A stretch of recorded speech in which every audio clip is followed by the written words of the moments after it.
Shalom, nous allons étudier le DAF Nuntet dans Masechet Avodah Zarah. Nous reprenons 6 lignes à la fin du DAF Nunhet Amud Bet.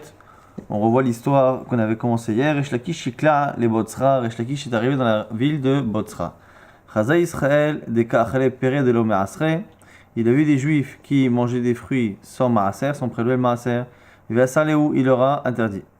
Chaza Maya les Sagde les Wavde Kochavim. Il a vu également de l'eau, c'était a priori de l'eau d'un fleuve ou d'une fontaine qui était utilisée par les Rav de Kochavim pour faire de l'idolâtrie, donc qui était idolâtrée par les Rav de Kochavim. Les châteaux Israël et les Juifs en buvaient. Ve'asar le'ula aussi leur a interdit.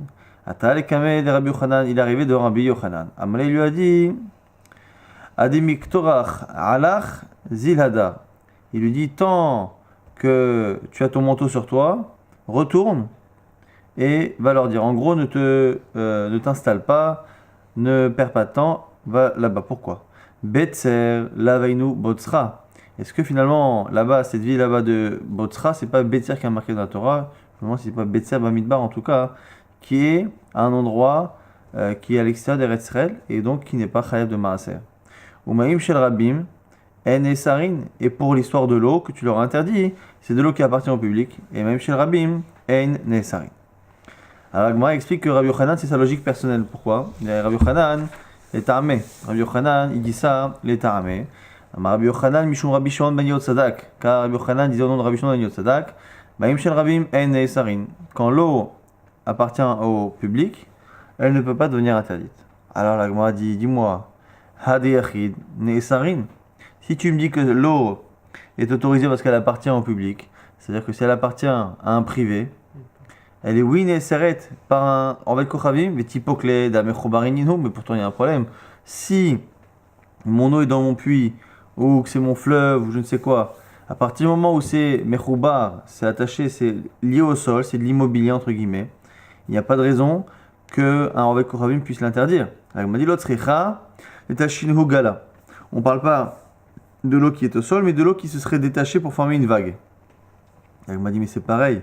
Même une vague qui se détache de l'eau, c'est exactement comme une pierre qui se détache d'une montagne. Or, on a vu que c'était une marloquette et qu'on n'a pas dit que Rabbi Yochanan avait tranché. Sauf, Avnehar, Shnidadelu, Ninou, ça ressemble aux pierres d'une montagne qui se sont détachées.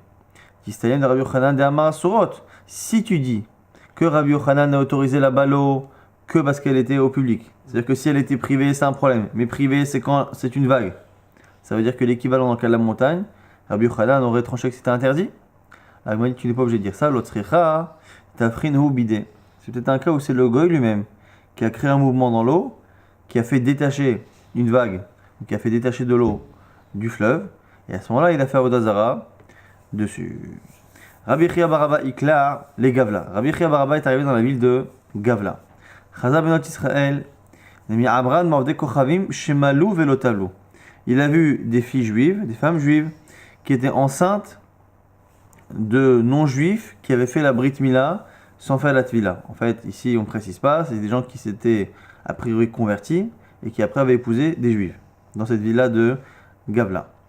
Et dans une ville où les gens n'étaient pas, qu'on verra par la suite, n'étaient pas tellement connaissants en Torah. Et donc, ils ont converti ces gens-là simplement pour des raisons soit d'ignorance, soit que d'autres raisons. Ils n'ont fait simplement que la Mila et ils n'ont pas fait la Tvila. Et c'est une marloquette. Est-ce qu'il faut la Mila, que la Mila qui est suffisante, que la Tvila, ou est-ce qu'il faut les deux? Et on verra ici qu'alachiquement, on pense ici qu'il faut les deux. Donc ils n'ont fait que la Mila et ils n'ont pas fait le mikvé. Ils ont fait le plus dur, ils n'ont pas fait le mikvé. Donc c'est sûrement par méconnaissance. En tout cas, ils se sont mariés après.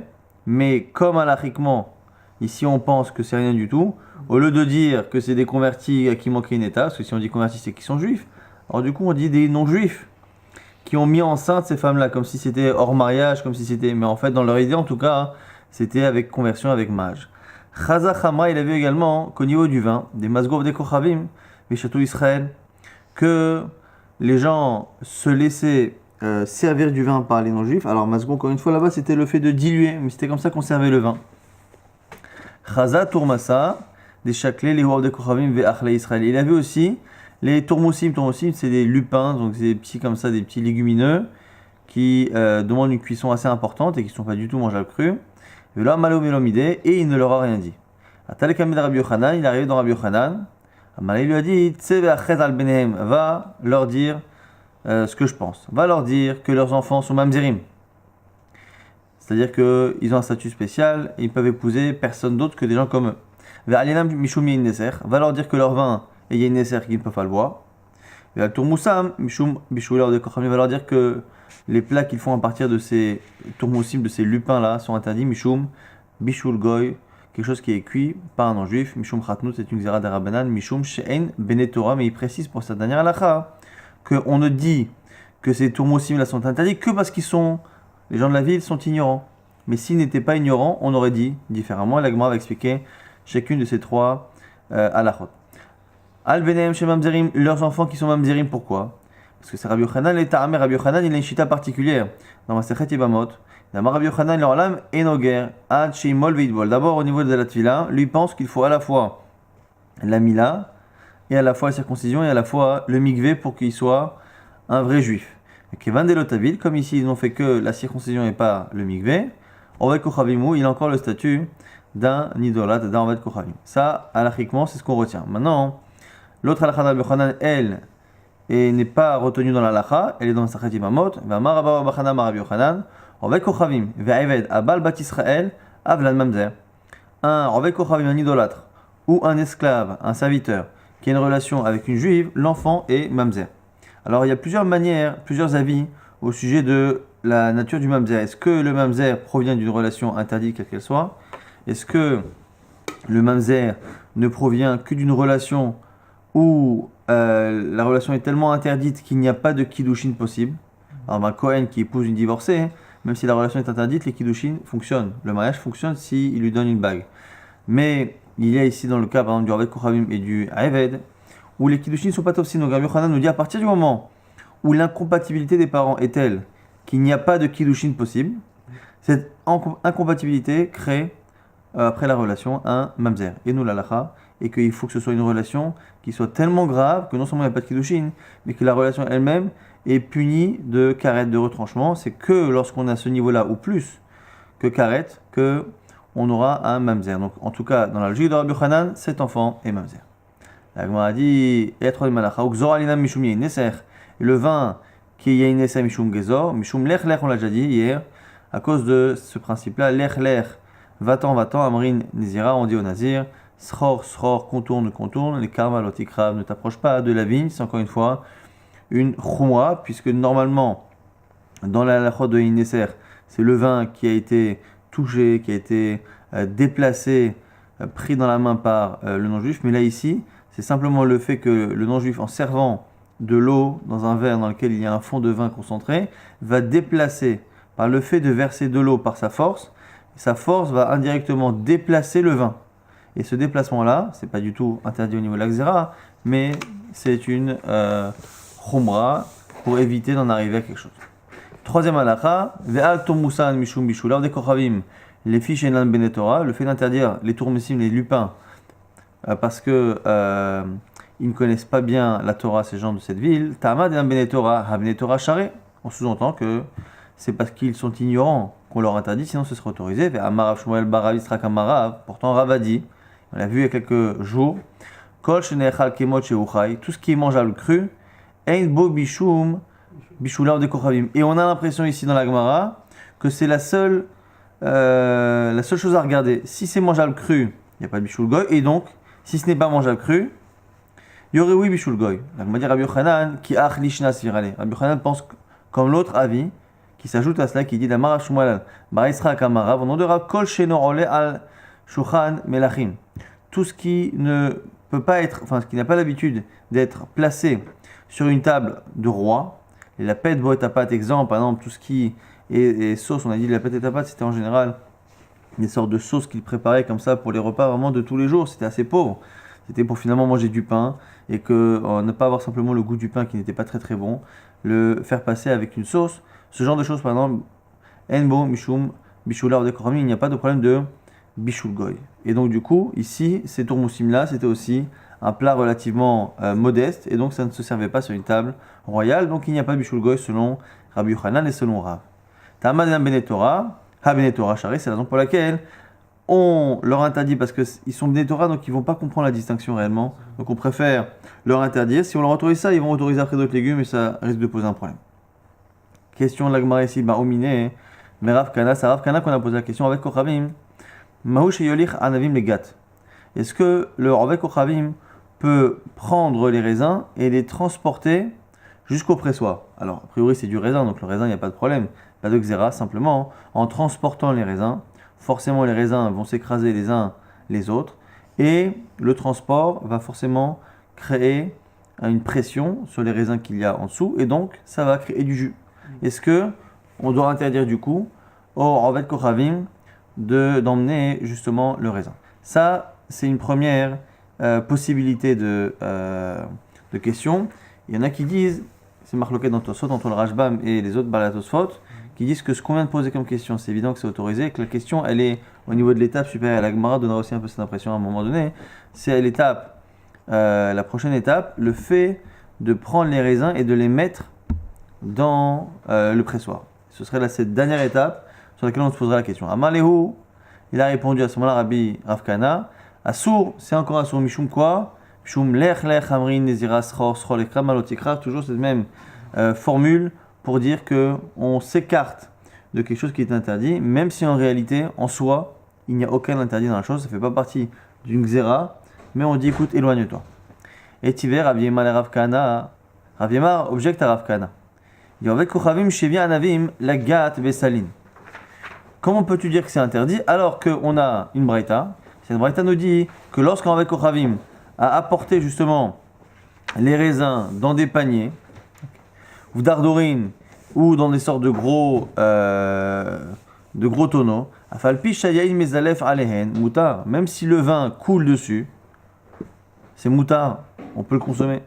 Amalé lui dit, hevi ka'amart, ana alechatri kamina. Il dit, moi, j'ai pas dit que c'était interdit à la consommation, j'ai dit qu'on n'avait pas le droit de le faire.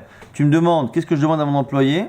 Si ton employé, alors avec Kochavim, je te dirais, voilà, lech lech omrim nezira, on dit au nazir de ne pas s'approcher de la vigne, donc ne demande pas à ton employé de transporter les raisins. Maintenant, s'il l'a fait, j'ai pas dit que c'est interdit. Alors, c'est pas évident comme distinction, pourquoi? Parce que nous on a vu dans justement le Daf d'hier que quand on disait cette formule-là, lech lech amrin nezira, en général c'était assour, même bediavad, pour le cas justement de celui qui verse le vin, qui verse l'eau dans le vin pour le diluer, on avait vu que non seulement c'était assour lechatria, c'est assour bediavad. Donc on voit ici que Rav Kana propose ici de dire que ce principe-là de Khumra, il peut être à des niveaux différents. Peut-être que parce que là-bas, dans le cas vraiment de l'eau et du vin, on peut très vite arriver à un cas où finalement le vin est versé directement par le non-juif, alors que là, ici, il faudrait vraiment passer d'une étape de production à l'autre. Et donc, c'est la raison pour laquelle peut-être on n'interdit pas B'diavad. On nous rapporte maintenant l'histoire Haou Etroga des Nafal et Chavita des Chamwa. C'est l'histoire d'un etrog. Donc un fruit, un etrog qui est tombé, donc c'est un cédra, qui est tombé dans un tonneau de vin, dans un fût de vin. Idré avec Kochavim, Veshakle. Et le avec Kochavim voulait, a priori c'était peut-être le sien, le avec Kochavim qui était à côté, il a voulu le rattraper. Et donc, avant que ça tombe dans le fond du tonneau, il a mis la main. Amalé ou Ravashi, Kenya était sur place, Ravashi était là-bas sur place, il dit Nique-toi l'idée, immobilise-lui la main, qui écrit des l'eau les chercher pour pas qu'il puisse bouger l'eau, le vin qu'il y a dedans, et éventuellement remettre des gouttes ou déplacer. Ou bartsua a des shaifa. Et après, une fois que vous avez immobilisé sa main à la hauteur de là où il a mis dans le tonneau, vous allez verser après tout le vin qui se trouve dans la partie immergée de son bras. Et la partie inférieure restera autorisée et on se débarrassera de la partie supérieure pour éviter d'interdire tout. Alors, ici, on estime que quand il met la main, à la limite, il n'y a pas de problème, mais c'est au moment de partir. Parce qu'au moment où il met la main, il pense qu'à sauver son étrog.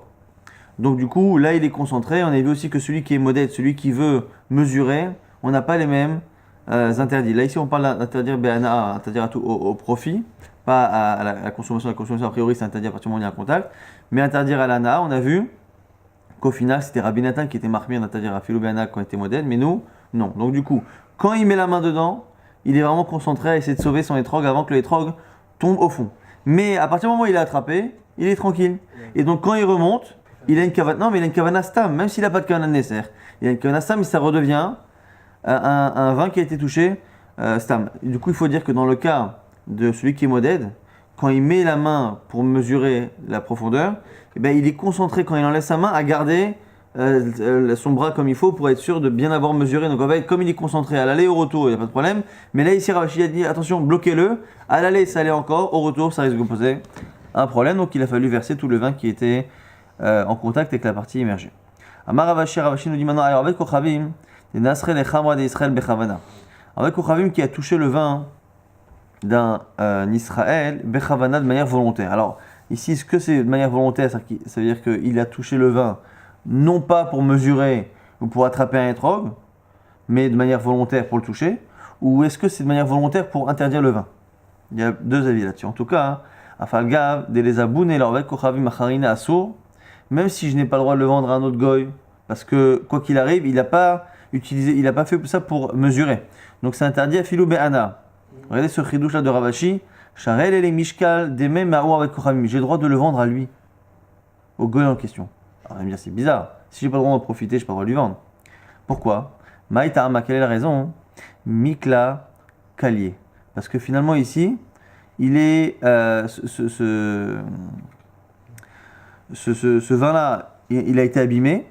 Et donc, je suis en train de récupérer le dommage qu'il m'a causé. En réalité, quand il m'a touché ce vin, il me l'a rendu assourd, à la fois Béchi, à la fois Béana. Donc, normalement, le din, c'est que je ne peux plus le vendre. Mais moi, je l'emmène au tribunal, je dis, voilà, écoutez, ce monsieur-là est venu et a rendu mon vin taref, et donc du coup, il doit me payer. Alors, là aussi, c'est pas évident que ce soit valable dans tous les cas. Il faut, selon certains, que le goy, justement, ait la kavana, mais kavana dans le sens où il a la kavana d'interdire. Et il le sait pourquoi? Parce que sinon, on retourne dans un problème ici, que si le goy ne savait pas que ça allait poser un problème, puisque c'est pas un ézek qui est nika, c'est pas un dommage qui est visible. Quand je casse une fenêtre, je sais très bien que j'ai cassé une fenêtre et que ça coûtera de l'argent à mon voisin, que je sois juif ou pas juif. Mais quand je ne suis pas juif, si je ne sais pas ce din-là, je suis en train de causer un dommage qui n'était tellement pas visible que du coup, c'est pas évident que je peux lui réclamer de l'argent. Et comme c'est pas évident que je lui réclame de l'argent, c'est pas évident que je peux lui vendre. Donc ici, il faut que le goy soit conscient de ce qu'il fait. Et donc nous dire Ravashi, ça ressemble à une vente, mais en réalité, c'est pas une vente. C'est une manière de récupérer les dommages des intérêts de ce qu'il m'a fait. Simplement, comme lui, si je lui demande comme ça de me payer, il n'acceptera pas, et bien du coup, je me débarrasse et je lui donne ce vin. Amar Ravashi Ravashi nous précise que Mina Minala, d'où je sais dire ça, des Tanya, c'est marqué dans une braïta avec Kochavim, chez Nisser, Yeno chez l'Israël. Avec Kochavim, qu'il a aussi, il a été Ménasser, mais pas réellement en réalité. Naske ici ou chez Nisser, c'est pas qu'il a fait vraiment un Nissour avec le vin, mais simplement il a touché, il a rendu à une dessert. Chez l'Ovifner avec Kochavim. Là-bas, on nous dit qu'il l'a fait sans qu'il y ait la présence de l'idole en question, qu'il adore. C'est assourd. Rabbi Yehuda ben Baba, Rabbi Yehuda ben Betera matirim, et on a deux rabbanim, Rabbi Yehuda ben Baba et ben Betera, qui autorisent. Mishum Shnedarim, pour deux raisons. Première raison, Echad, chez El Medasechin Yain et la Bifna avec Kochavim. Ils n'ont pas l'habitude de faire Nissour du Yain sans la présence de l'idole. Donc nous on ne tient pas compte de ces avis en général, mais en tout cas ils sont importants à connaître quand même. Vechad, et l'autre raison, c'est parce que Shomerlo, Lo Koleminach, Shete Sor Yeni, Leonsi. Tu ne peux pas, toi tout seul, interdire mon vin, Leonsi, contre ma volonté. C'est pas possible ici que ce soit comme une force majeure. Et donc du coup c'est un principe qu'on avait légèrement abordé. C'est le principe que on a une particularité ici dans les Nesser, c'est qu'on arrive même à interdire le vin, le goy interdit le vin, même à la personne. Alors ici, la question, elle n'est pas sur le contact. Le contact, quoi qu'il arrive, c'est une xéra qu'on n'a pas le droit de consommer. Mais ici, c'est au niveau de la hana. Et donc, du coup, on voit qu'on a deux rabbanim, Rabbi Yehuda ben Baba et Rabbi Yehuda ben Betera, qui autorisent au profit, soit lorsque l'idole n'est pas là, soit lorsque c'est l'Ovek Kochavim qui le fait sur le vin qui appartient à Israël. Et donc, a fortiori dans notre cas où il y a les deux. Mais en tout cas, ce que l'on veut déduire ici, l'important c'est ce que Ravashi déduit. Ravashi veut déduire que dans l'idée, il y aurait un principe il y aurait un principe que le goy n'a pas le droit de m'interdire quelque chose, et comme il n'a pas le droit de m'interdire quelque chose, mais que finalement, Chachamim m'ont quand même interdit, eh bien, il me doit quelque chose. Et comme il me doit quelque chose, et que dans l'absolu, on aurait pu penser, il y en a qui disent que c'est parce que c'est que Midarabanan, et qui disent que Minatora, il m'a pas interdit le vin, Ouais. et comme c'est Chachamim qui ont fait en sorte qu'il m'interdit, alors que normalement il ne peut pas interdire ce qui n'est pas à lui, alors Chachamim ont dit, dans ce cas-là, je t'autorise à lui vendre. C'est une des lectures qu'on peut proposer encore une fois pour ce grand chidouche de Ravashi.